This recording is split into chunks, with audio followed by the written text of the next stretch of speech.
If, as the old adage has it, the first casualty of war is the truth, then it follows that the first battle of any war is won by lies. Lies have always been used to sell war to a public that would otherwise be leery about sending their sons off to fight and die on foreign soil. In times long past, this was easy enough to accomplish. A proclamation by a king or queen was enough to set the machinery of war in motion. But in the modern age of democracy and volunteer armies, a pretense for war is required to rally the nation around the flag and motivate the public to fight. That is why every major conflict is now accompanied by its own particular bodyguard of lies. From false flag attacks to dehumanization of the enemy, here are all the examples you'll need to debunk a century of war lies. This is the Corbett Report.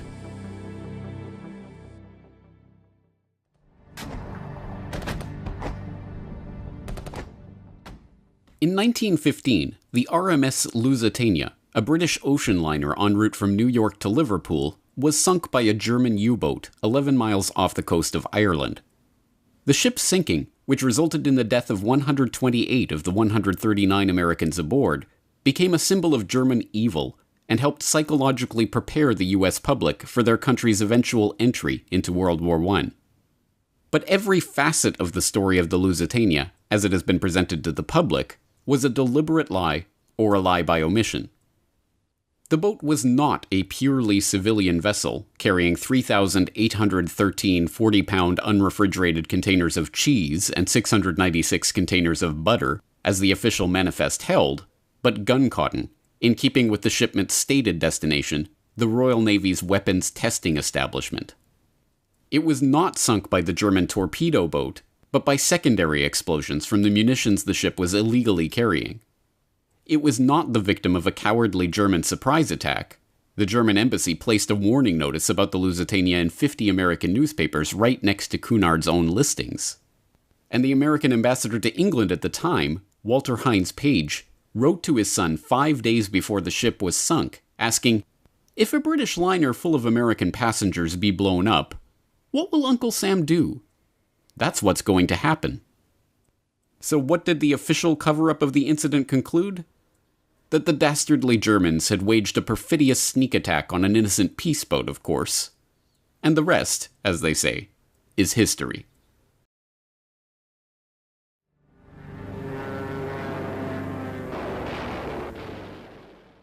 A little over 2 decades later, America's entry into World War II came when the Japanese attacked Pearl Harbor in December 1941, killing over 2,400 American servicemen and civilians. But far from an unprovoked sneak attack, as the official government-approved history would have you believe, Pearl Harbor is best understood as a conspiracy to motivate the American public for war by first provoking and then allowing a Japanese strike on American targets. This is not even a controversial idea. It was commonly understood and discussed by many in the Roosevelt administration at the time. Henry Stimson, the U.S. Secretary of War, noted in his diary that just the week before the attack, President Roosevelt had told him, "We were likely to be attacked perhaps as soon as next Monday," and then solicited Stimson's advice on how we should maneuver them, the Japanese, into the position of firing the first shot without allowing too much danger to ourselves. Around the same time, Roosevelt sent a message to all military commanders stating that the United States desires that Japan commit the first overt act. So how did FDR and his administration provoke the Japanese into attacking? In late 1940, Roosevelt ordered the United States fleet to be relocated from San Pedro to Pearl Harbor. The order incensed Admiral James Richardson, Commander-in-Chief of the U.S. fleet, who complained bitterly to FDR about the nonsensical decision. It left the fleet open to attack from every direction. It created a 2,000-mile-long supply chain that was vulnerable to disruption, and it packed the ships in together at Pearl Harbor, where they would be sitting ducks in the event of a bombing or torpedo raid. FDR, unable to counter these objections, went ahead with the plan and relieved Richardson of his command. Then, in June 1941, Secretary of the Interior Harold Ikes wrote a memo advising FDR to embargo Japanese oil in order to goad them into war. There might develop from the embargoing of oil to Japan such a situation as would make it not only possible, but easy to get into this war in an effective way. Roosevelt followed 3 weeks later with an order seizing Japanese assets in America and effectively preventing Japan from purchasing much-needed American oil, which at that time accounted for 4/5 of Japanese oil imports. The provocations had their intended effect, and the Americans listened in on Japanese war preparations via radio. They received warnings of an imminent attack from diplomatic officials and military attachés. The attack was even predicted by the Honolulu Advertiser days before it happened. But all of these warnings were ignored. Even today, nearly 80 years after the events, new documents and memos continue to be found showing more warnings that Roosevelt and his administration deliberately ignored in the run-up to the attack.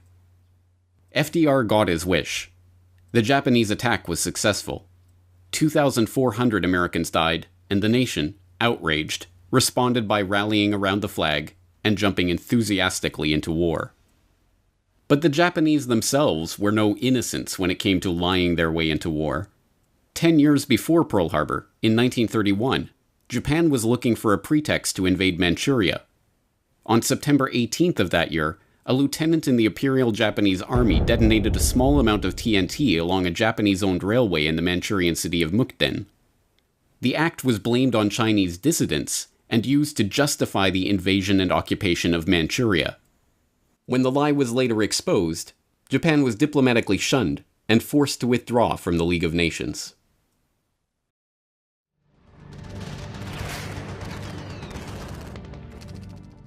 The League of Nations fell apart precisely for its inability to prevent World War II.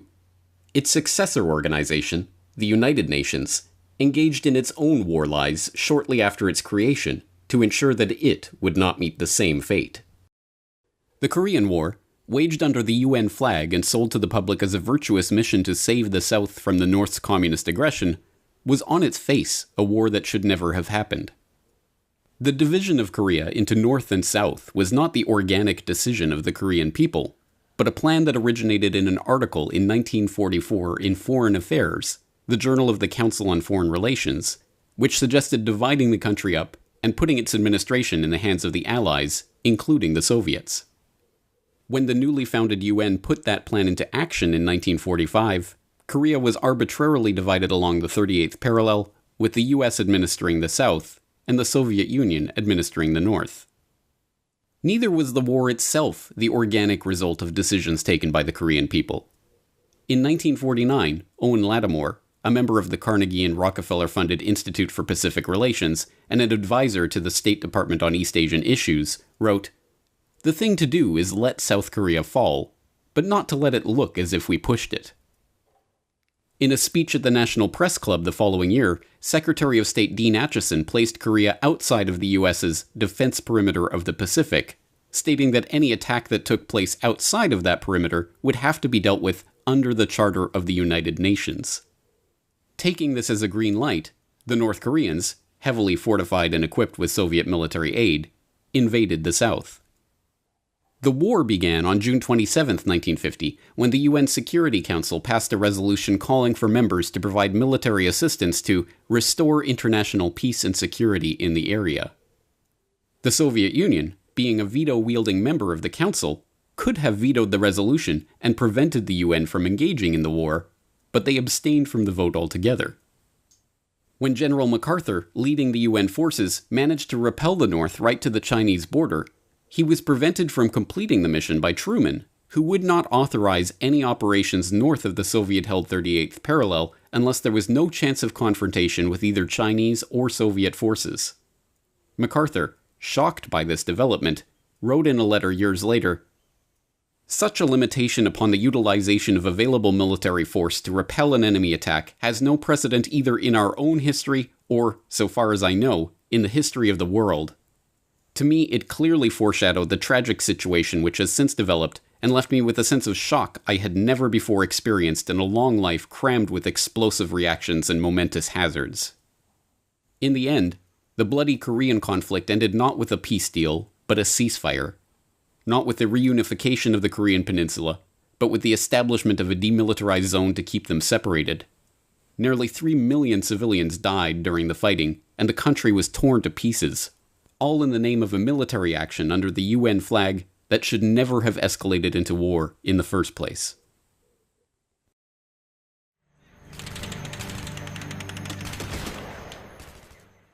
In August of 1964, President Johnson was preoccupied in finding an excuse to justify a formal escalation of American military involvement in Vietnam. That excuse came on August 2nd when the USS Maddox, a destroyer supposedly on a peaceful mission in international waters, reported a surprise attack from North Vietnamese torpedo boats in the Gulf of Tonkin. Just 2 days later, it reported another attack.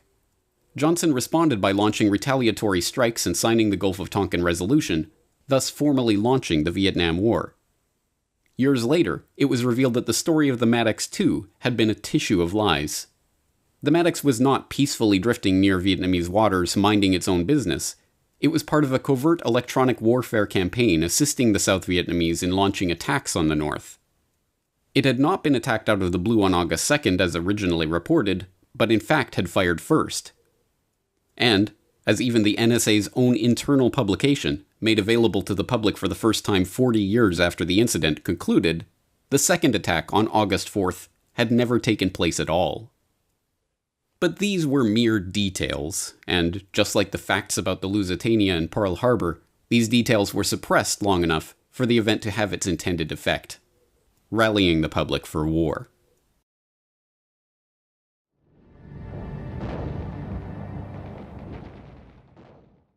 The Six-Day War in 1967 between Israel and Egypt, Syria, and Jordan is yet another example of a war which was justified for reasons that were later exposed as lies. When Israel launched an attack on Egypt's airfields on the morning of June 5th, they initially claimed that it was a defensive strike and that Egypt had struck first. But this was an easily proven lie, and the claim was quickly dropped. Next, they claimed that the attack was preemptive self-defense, and that Egypt and its Arab allies had been preparing to strike Israel. But multiple Israeli officials, including Yitzhak Rabin, later admitted that Egypt had not been preparing a war, or even interested in one.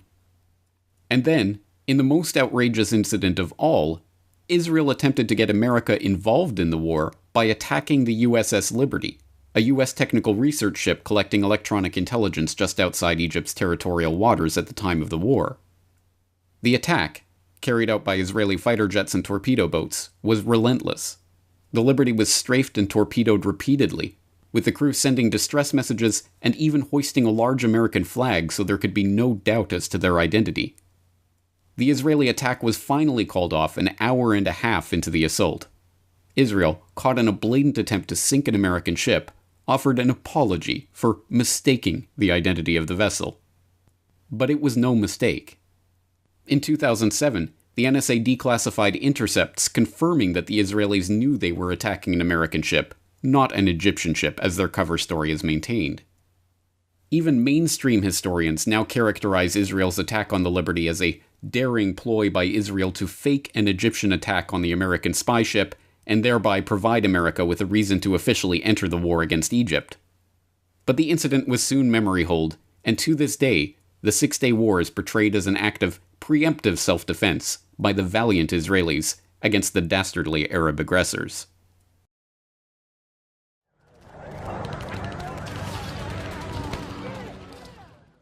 By the 1990s, the post-Vietnam public was growing increasingly wary of calls for war in far-flung corners of the world in countries many had never heard of.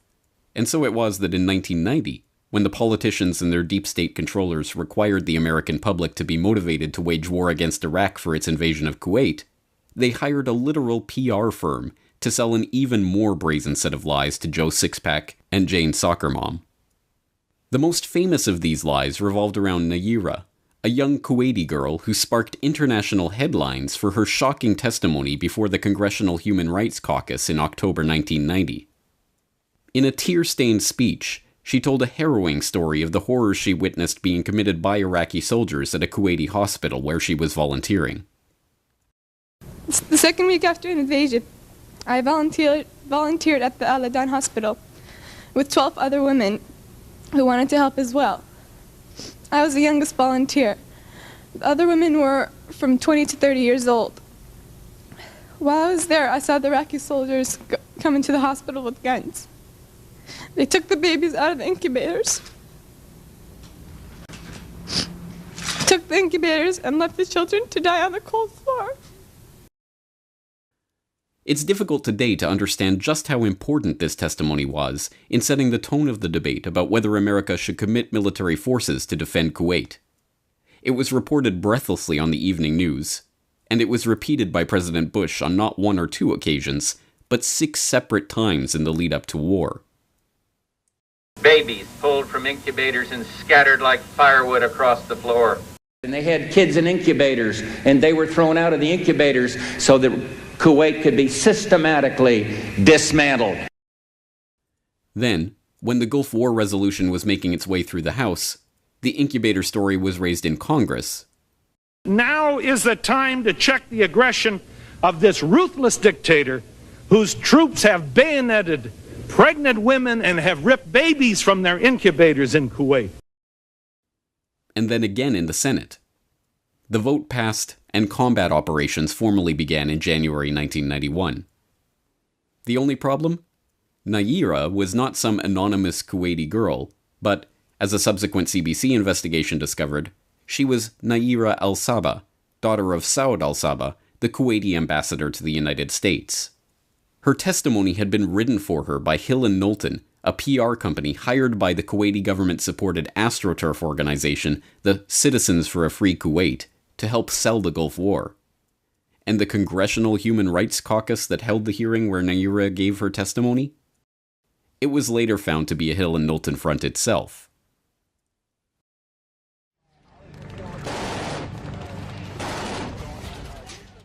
As everyone knows by now, the second Gulf War in 2003 was also built on lies.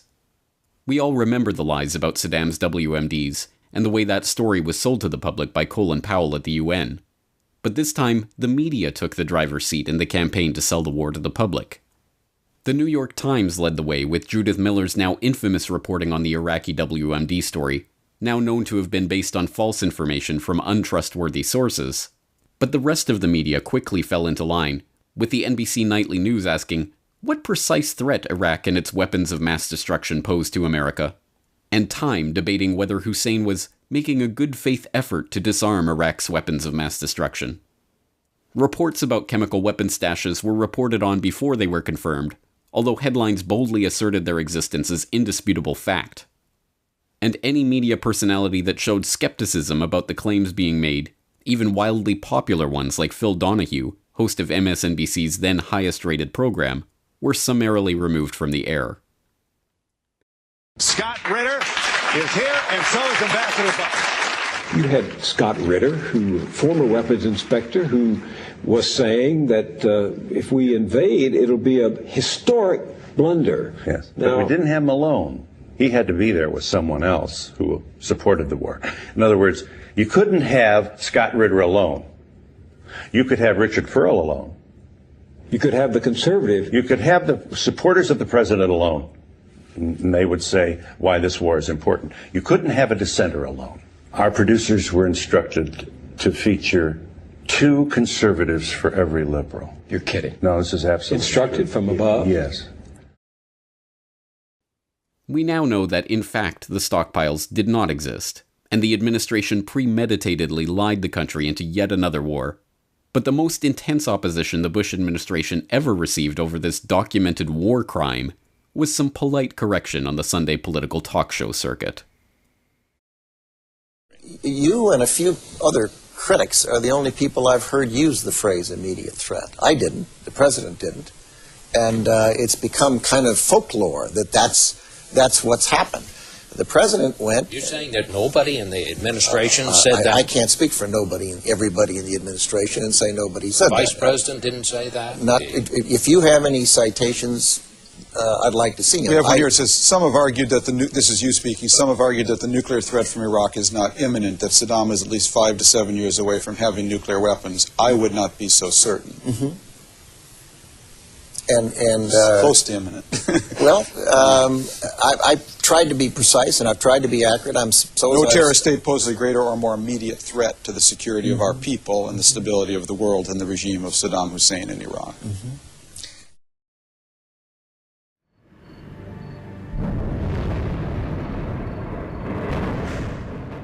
The WMD story blew up in the neocons' face shortly after the war, but by that time they had already succeeded in their plan to reshape the Middle East. But for the would-be controllers of public opinion, a valuable lesson was learned. Human rights and protecting the innocent is a more effective lie to sell to the public to motivate them for war. So when it came time to sell the war on Libya to the public, the UN-backed, NATO-led aggressors once again donned the cloak of human rights by turning to none other than the UN's Human Rights Council.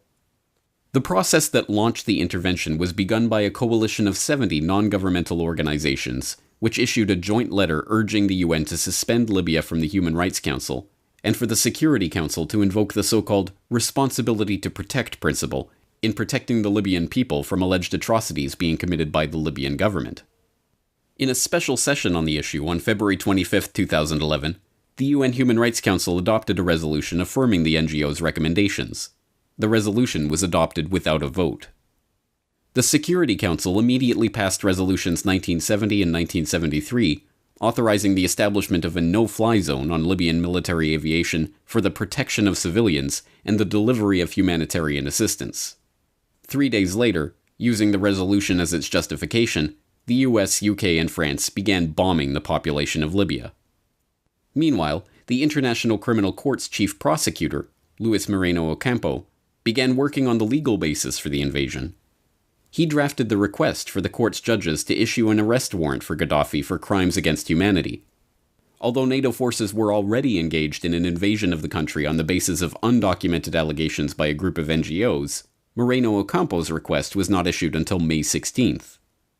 On June 28th, the day after the judges agreed to issue the warrant, Moreno Ocampo participated in a press conference in which one reporter asked about the evidence that Gaddafi had ever engaged in the atrocities he was accused of.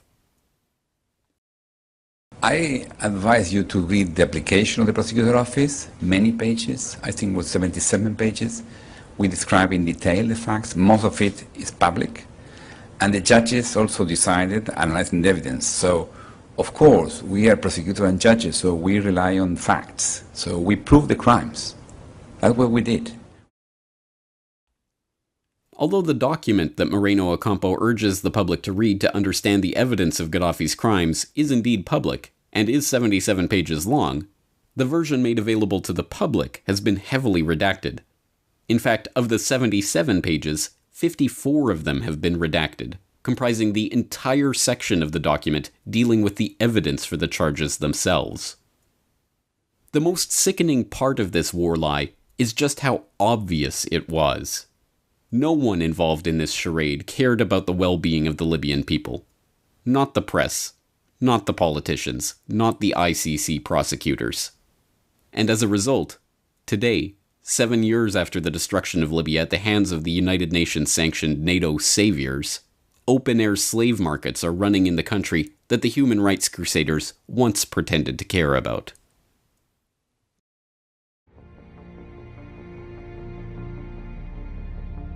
False flags, provocateur conflicts, fake news, and fake human rights crusades. Throughout the last century, a host of methods have been employed to keep the public playing the military-industrial complex's game. And over that century, the blood of untold millions has flowed as a direct result of these war lies. Truth is the first casualty of war, as they say. But if we desire peace, then we must confront the liars with our knowledge of these war lies. And armed with this truth, the public finally stands a chance of stopping the next war before the warmongers can conjure it into existence.